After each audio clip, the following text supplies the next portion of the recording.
You could argue that the process of awakening is one of refining awareness and attention, becoming aware of subtlety, the subtlety of thought, feeling, emotion, the senses, intuition. All of this could be seen as a deconstruction of experience, which includes both the self and the world out there. And through that process, you begin to see the different wrinkles and knots and patterns and habits and the way that the system of consciousness, the totality of consciousness, creates your experience.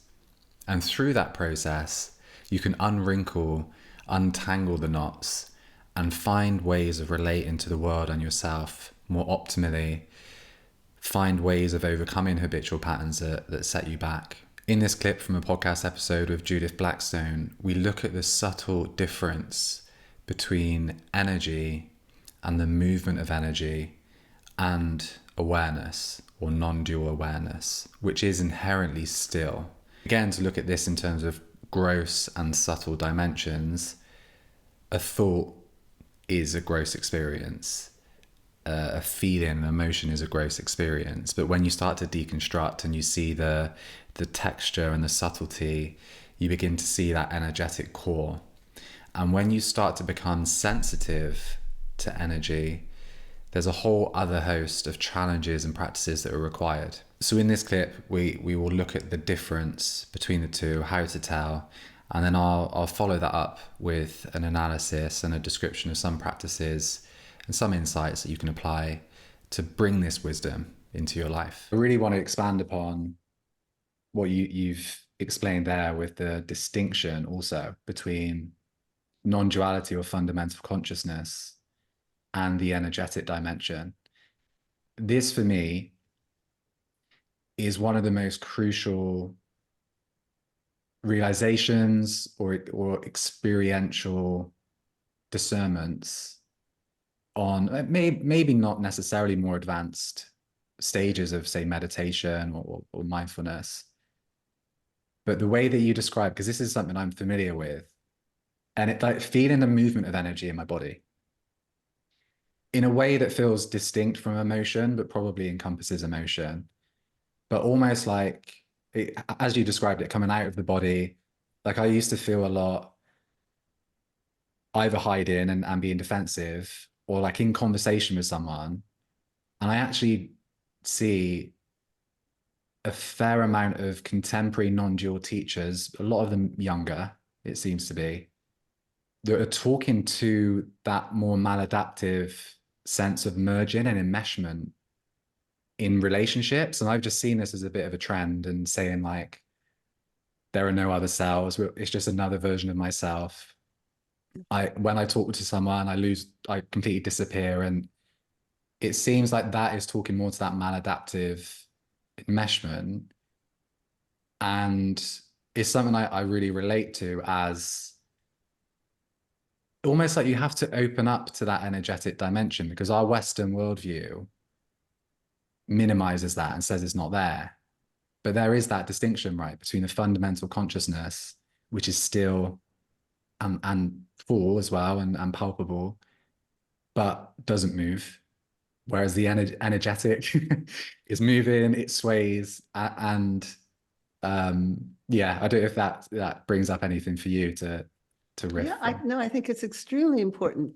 And it's an interesting thing too, that maybe, I don't know, 80 years ago, or, the last wave of teaching was to help people uncover that energetic level. In fact, the whole, message of the 20th century was probably energy, Yeah. in so many different ways. Yeah.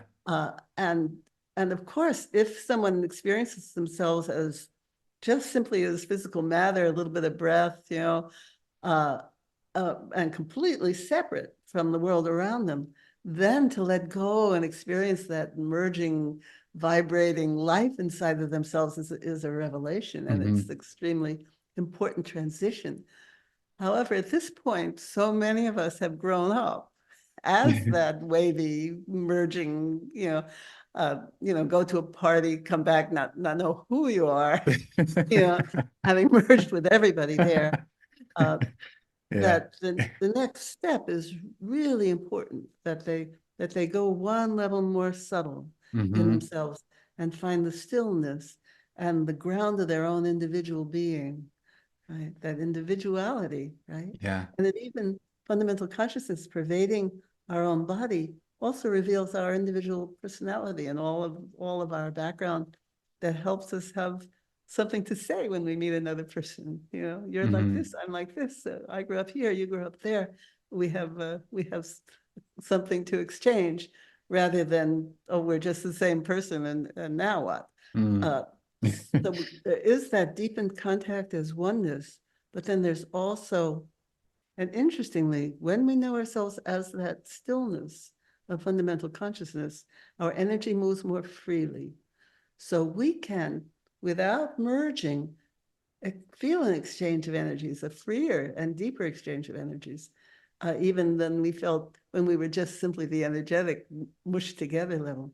So we can be in our own body and have an actual exchange, a verbal exchange, energetic exchange, exchange of feeling and contact. Uh, but we do need to get to that more subtle attunement to ourselves, which again does take a tiny bit of practice. It's not, Mm-hmm. there's a lot of teaching now that you can just sort of let go into it, but that's again going to be an energetic movement, and most people will let go from the surface of themselves and just simply expand out into space, and we've seen plenty of that. Um, and this is not that at all. It's an inward focusing, inward, until we get to that very, very fine attunement to ourselves. Mm-hmm. And that can take a little bit of practice. For some people, not much practice. And for some people, a lot of practice, until we actually get to the point where that stillness appears, right? We don't need to let go into it. And if we do let go into it, we let go throughout our whole internal being. As we touched upon, there are also different domains of this energetic experience, and one of them is that movement of the self. Now, when it comes to the energetic dimension, we might call it the subtle body, the energy body, use your favorite terminology here, you begin to notice that there are laws to those experiences. I like to relate this to the electromagnetic field because it just seems like an apt metaphor, or maybe even archetypal pattern to this dimension. To give you an example, when you feel attracted to someone, and I don't mean necessarily romantically, just you feel drawn to someone, we can all relate to that experience of being drawn to someone, right? Or equally of being repelled by someone. There seems to be that kind of magnetizing effect, or the opposite. And, a million different variations of that kind of movement, depending on circumstance and depending on the relationship.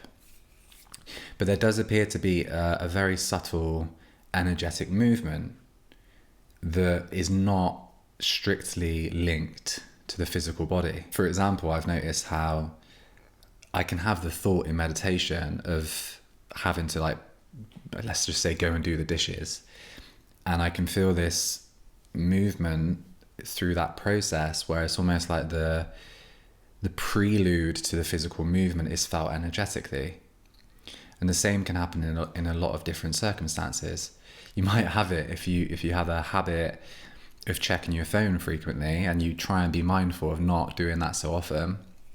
You might feel the movement of your hand reaching for your phone in your pocket without moving. And it's actually pausing that process and noticing this inner energetic dance that allows you to break a lot of habits. The example given here of losing oneself, becoming immersed in others or the environment, is absolutely crucial. I've struggled with this, and I know that if there is a level of energetic sensitivity, it's really easy to lose that grounding. And we could see this almost as following the energetic movement and losing contact with the body, as Judith describes it. But to put that another way, we have the feeling, the sensation of the boundaries of the body, energy that moves. If we're equanimous, if we are not chasing or following that energetic movement, we have a strong center, a strong core from which those different movements appear. We're connected to the stillness. The stillness is our primary ground. However, if we start to follow the energy, and you can try this now, you can just bring your attention to something in your visual field and just look at a cloud, for example. I'm looking at a cloud now. If I was to get immersed with the cloud, I might be drawn towards that movement of attention and lose contact with myself. If you reinforce that habit of following the movement of energy, if you get caught up in that, it becomes just another level of overwhelm. And I can really speak to this as an experience where my energetic sensitivity became another challenge that I had to work with. And it was even more challenging because visual stimulus, visible stimulus, like everyone can agree on, okay, you know, if you're overwhelmed in a crowded space where there are a lot of people, there's a lot of noise, that's evident. But when you're in the subtle dimension of energy, it's not so common and not so easy to see how there is a lot of movement at that level. And that then becomes another practice and something, again, to reinforce the connection with stillness as a ground, and to not be swayed by energy. And you can actually try this in a situation where you sense a lot of energetic movement, to just see if you can actually feel the stillness in that space and allow the energy to move. And this practice, this principle also applies to emotions and thoughts. Thoughts and emotions move. You know, it's not just a metaphor. There is a degree of movement with thinking. Yeah, it seems to be, if whatever we define as the mind, thoughts might arise. You know, if you're feeling particularly anxious, they might seem a lot quicker. They might have more charge to that. There might be like an electricity or even an acidity to the thought. So there are really these subtle dimensions to mind and to body, and how they relate really does make a significant difference with your practice. So to recap, the challenge here is to practice maintaining your center even when there's a lot of energetic movement. And that includes inwardly and outwardly. Of course, it's not so easy to tell, especially with projection, and sometimes we might be suppressing big emotions that we kind of perceive out there. But the more we can find our center, connect to the ground of our being, as Judith would say, the less swayed we are by these movements. And we actually begin through this, paradoxically, to create a more stable sense of self that allows us to expand in a way where we don't disconnect and lose ourselves. I recommend the full episode for a much more detailed breakdown of this and many more subjects. And let me know what your experience is of refining the process between the subtle energetic realms and resting in awareness.